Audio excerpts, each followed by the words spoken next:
Hi there, I'm Lily, Lily Kate Makes on Instagram, and welcome to my YouTube channel. This is my space where I share my knitting podcasts and tutorials. So today I'll be showing you a tutorial for how to work the tubular cast on for 2x2 rib. So I do already have a video for the tubular cast on for 1x1 rib. You can find that earlier on my channel, and this time we'll be showing a slight variation on how you basically just rearrange the stitches after casting on exactly the same as for 1x1. So let's begin in the exact same way. You may wish to watch that tutorial first. The setup is the same. I'm going to leave a tail of yarn, plenty to cast on with. I'm only going to do 16 stitches myself, so not too long. And then begin by holding the yarn two ends in this kind of triangular formation here. So my end that's not attached to the yarn is over here somewhere. My end that is attached to the ball of yarn is over here. I've got them both secured in my pinky finger, and then one around my thumb and one around my forefinger. So this is the beginning of the tubular cast on. And I'm going to take my needle, in my case a DPN, just so that it doesn't catch on the table and make an annoying noise. And I'm going to insert it from the front of the needle, just going to place a loop on the needle like that basically. It's not really inserting it anywhere, just literally catching a loop. So that is our first stitch. And then the motion that we are going to go is basically one knit stitch, one purl stitch. So I go under the thumb yarn, over the finger yarn, and scoop back around under them both. Then under the finger, over the thumb, scoop back round under both. Thumb, over finger, and round, under finger, over thumb, and round. So you can see that this stitch that I've just formed on the needle here kind of looks like a purl stitch. It's got a bump in front of it, and then the next one looks like a knit stitch. So as we go along we'll be alternating. I now have 5 loops on the needle. So my next one will be a knit, so that's under the thumb, over the finger, round, finger, thumb, round, thumb, finger, round, finger, thumb, round. And I'm just going to repeat until I have 15 stitches, sorry. It should be a multiple of 4 minus 1. So I'm just going to go up to 15. If you were working a sock, that might be 63, whatever it may be.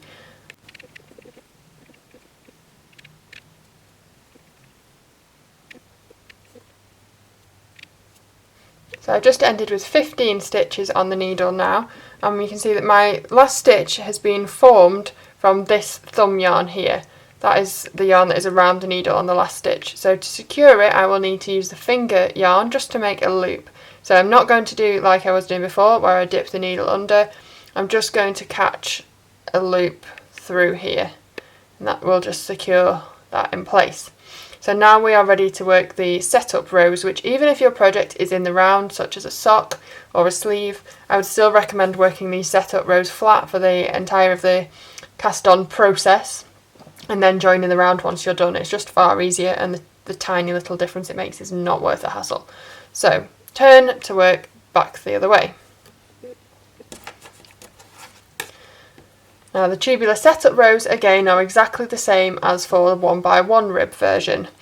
So my first stitch on the needle is presenting as a purl, and with the setup rows we slip all the purl stitches. However, because this very end one was just a loop, if I literally just slip that it's going to fall off and do nothing.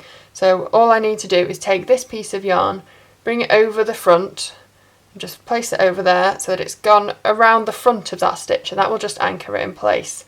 I'm just going to get hold of that, take my yarn here, ready to slip the first stitch purlwise.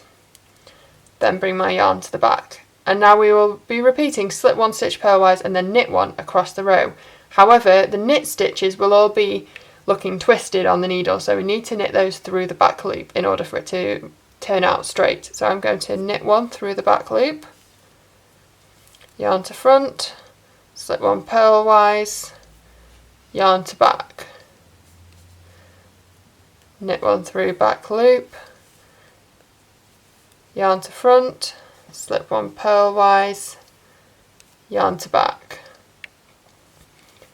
knit one, slip one. So make sure that you slip stitches on the setup rows. Don't purl them, just slip them. And you may think that this cast on feels tight, it looks messy, feels awkward, it may just seem really odd. And it doesn't have any stretch until you've completed the whole thing. At this point it might feel tight and odd, and you might be wondering, why would I do this for a sock or for anything that would need stretch? But just trust the process. I've almost made it to the end of the row. Slip one purlwise, knit one through the back loop into my final loop. Now I'm going to turn around and repeat. However, this time I don't need to knit through the back loop, I can just knit normally because the stitches are all facing the correct way. So this time I will demonstrate continentally in case that's how you knit and it looks more familiar. So bring my yarn to the front there, slip one stitch purlwise, knit one, slip purlwise, knit, purlwise, knit to the end of the row.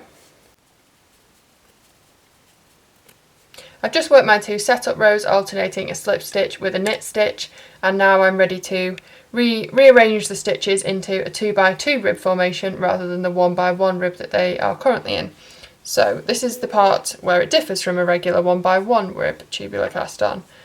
My first stitch is a purl, and I am going to just purl that normally, nothing different there. Now I have a knit one, then a purl one, then a knit one. When in order for this to be 2x2 rib, I need that purl and that knit to swap places. So the easiest way to do this, hopefully the camera will focus this close up, maybe not.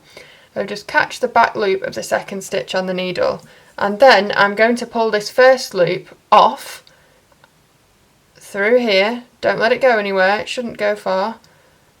Pull the needle out of both of those two and put it back, oops, on my left needle. So now I have, if I can place that back, my purl and my knit have swapped places. So now I can purl one, and then I should have two knits next to each other. Knit one, two. So that's our purl two, knit two. Purl another stitch, the next one.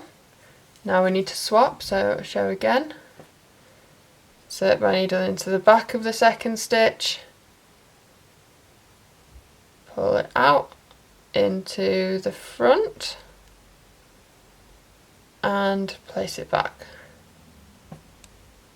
Oh, hopefully that stayed in focus. Now purl one, knit two. Just demonstrate that again. Purl one. So you might want to kind of keep your thumb quite firm on those stitches, then it definitely can't go anywhere. Slip that out, slip it back in, place that back on the needle, purl one, knit two. So you should only have to do this twisty swappy thing every fourth stitch, and at the end of the row you will have everything arranged in 2x2 rib. One more for me.